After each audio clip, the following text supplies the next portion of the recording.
तो last episode में हमने देखा था कि लियोंग फाइनली सिटी लॉर्ड के पैलेस में पहुंच जाता है। जिस पर ये लड़का काफी गुस्से में कहता है कि क्यों बे, क्या तुम कहीं के नवाब हो जो हम तुम्हारे लिए इंतजार करें।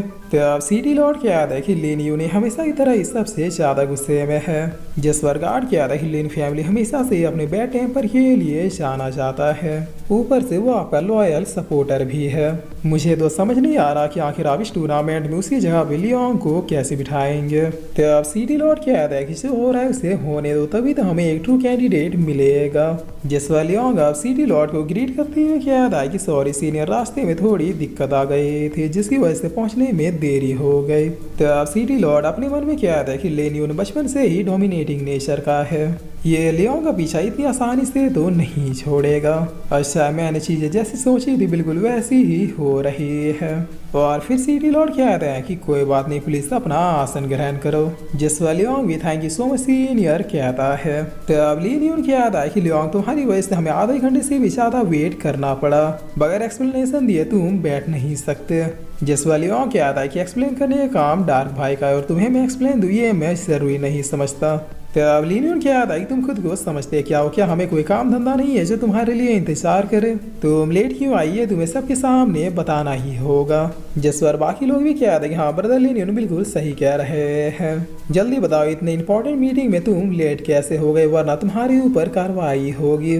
तो अब ये सुन के ये लोग भी यस में इशारा कर देते हैं। जिस वाली क्या आता है कि अगर तुम लोगों को इतना ही जानने का चूल है तो फिर सुनो, डिवाइन सेक्ट और मेरी भी 36 का आंकड़ा है और वो लोग हमेशा ही मुझे किसी न किसी तरीके से मारने की कोशिश करते रहते हैं।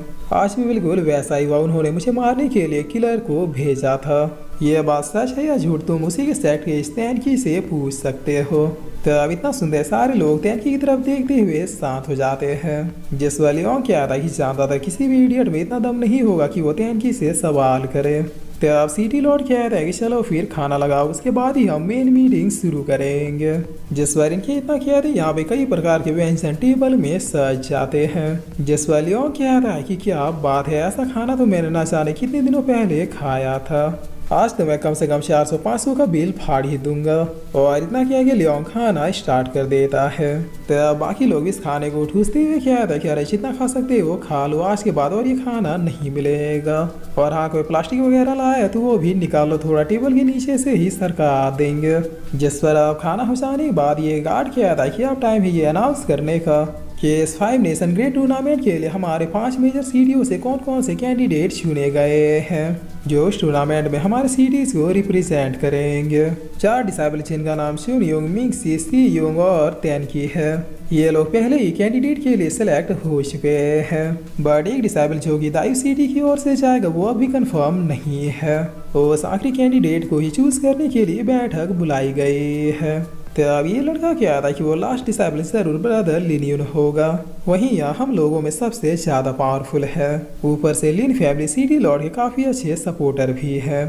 तो अब सिटी लॉर्ड कहते हैं कि आखिरी कैंडिडेट का नाम अनाउंस करो।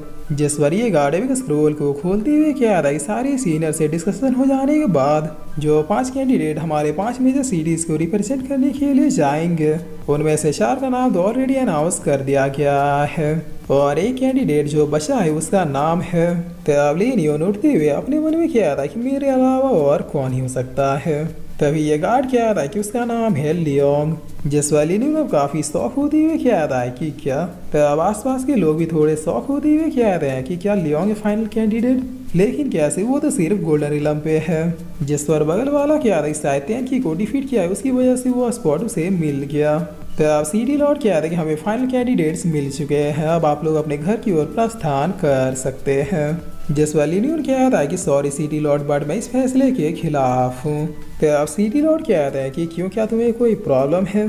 जिस वाली ने क्या आता है कि आपने पहले से 4 लोगों को सिलेक्ट किया, उनसे मुझे कोई भी दिक्कत नहीं है क्योंकि वो लोग सही में टैलेंटेड है, बट ये लियोंग ये सिर्फ एक वेस्ट है। आप इतने बड़े टूर्नामेंट के लिए इसे फाइनल कैंडिडेट कैसे चुन सकते हैं? तो अब सिटी लॉर्ड क्या है कि क्योंकि इसने टॉप 4 में से एक तैनकी को डिफीट किया है। जसवा लिनियन की याद आई कभी कभी शेर भी कुत्तों से मात खा जाता, ये बस किस्मत की बात है। मैंने तो वो फाइट अपनी आंखों से नहीं देखी, इसलिए मैं नहीं मानता कि इसने ब्रदर तेनकी को डिफीट किया होगा। इसने जरूर कोई तिगड़म या फिर ट्रिक भिड़ाई होगी जिससे ब्रदर तेनकी डिफीट हुए हैं। तो अब सीटी लॉर्ड कह रहा है कि अगर मैं तुम्हारी जगह रह के सोचूं तो फिर तुम्हारी बात भी बिल्कुल सही है। ठीक है, तुम अभी कभी लियोंग से फाइट करोगे और अगर जीत गए तो फिर उसी जगह तुम्हारी हुई। जसवा लिनियन कह रहा है कि मंजूर है, मैं भी यही चाहता हूँ। और फिर ये लियोंग से कह रहा है क्या तुम्हारे अंदर इतना दम है कि अभी कभी मुझसे फाइट कर सको। तो अब लियोंग भी उठते हुए कहता है कि क्यों नहीं। और फिर लियोंग अपने मन में कहता है कि सीटी लॉर्ड ने पहले ही ऐसा माहौल बना दिया कि मुझे इस लड़के से फाइट करनी ही होगी। लगता है ये भी ऐसा ही चाहते थे ताकि लोग इनके फैसले पे कभी भी उंगली ना उठा सके। वेल, ये मेरे लिए भी अच्छा है, अगर मैंने अभी कभी लिनियन को डिफीट कर दिया तो फिर सबके मुंह बंद हो जाएंगे। तो अब सिटी लॉर्ड कह रहा है कि चलो फिर बगैर किसी देरी के फाइट स्टार्ट किया जाए ताकि सबके सामने ये कंफर्म हो जाए कि तुम दोनों में से बेस्ट कौन है। जसवा इतना सुनते ये दोनों आमने सामने खड़े हो जाते हैं। तो अब लिनियन कह रहा है कि तेनकी को डिफीट करके तुमने काफी नाम कमा लिया है, बट आज सबको पता चल जाएगा कि तुम सिर्फ एक लूजर हो। जसवा लियोंग कह रहा है तुम्हारे जैसे गधे को डिफीट करने के लिए मुझे अपने स्वॉर्ड की भी जरूरत नहीं है, लो संभालो इसे। तो अब लिनियन भी अपने आइस पावर का यूज करते हुए इसके अटैक को डॉज कर लेता है, जिसे देख इस लड़की के साथ साथ बाकी लोग भी शॉक हो जाते हैं। जहाँ ये लड़की कह रही कि लीन फैमिली के ब्लड लाइन में ही ये आइस पावर्स है, ये लोग अपने हिसाब से आइस को मैनिपुलेट करके यूज कर सकते हैं। अब ये देखना काफी ज्यादा रोमांचक होगा कि जन्म से मिले टैलेंट और हार्ड वर्क में कौन सा ज्यादा सुपीरियर है। तो अब लिनियन कह रहा है कि आंखें खोल के देखो बास्टर्ड, हमारे ब्लड लाइन में कैसी पावर बहती है। और इतना क्या कि ये यहाँ आइस के 2 बड़े टोर्नेडो क्रिएट कर देता है, जिसके बाद लियोंग से कहता है कि आज मैं भी देखूंगी तुम इसे कैसे रोकते हो। तो अब लियोंग भी बगैर घबराए आगे बढ़ने लगता है और ऐसे आगे बढ़ता है कि मानो इसे घंटा फर्क नहीं पड़ रहा कि आगे टोर्नेडो है या फिर सुनामी। जसवा लिनियन कहता है कि बताओ पहले तुम्हारे हाथ उखाड़ू या फिर तुम्हारे पैर। तो अब लियोंग अभी बिल्कुल शांत हो गए बगैर डरे आगे बढ़ते ही रहता है, जहाँ ये तीनों इस नज़ारे को काफी अच्छे से ऑब्जर्व कर रहे थे। जिस बार ये लड़की क्या देखी लिनियन के आज टोर्नेडो के सामने ये बगैर किसी शील्ड के आगे बढ़ रहा है, इसका मतलब इस लड़के ने पहले से ही अपना अटैक सोच लिया है। तो अब लियोंग भी इधर अपने पंच को रेडी करता हुआ इसके टोर्नेडो में मार देता है और फिर इसी के साथ ही एपिसोड यहीं पे खत्म होता है।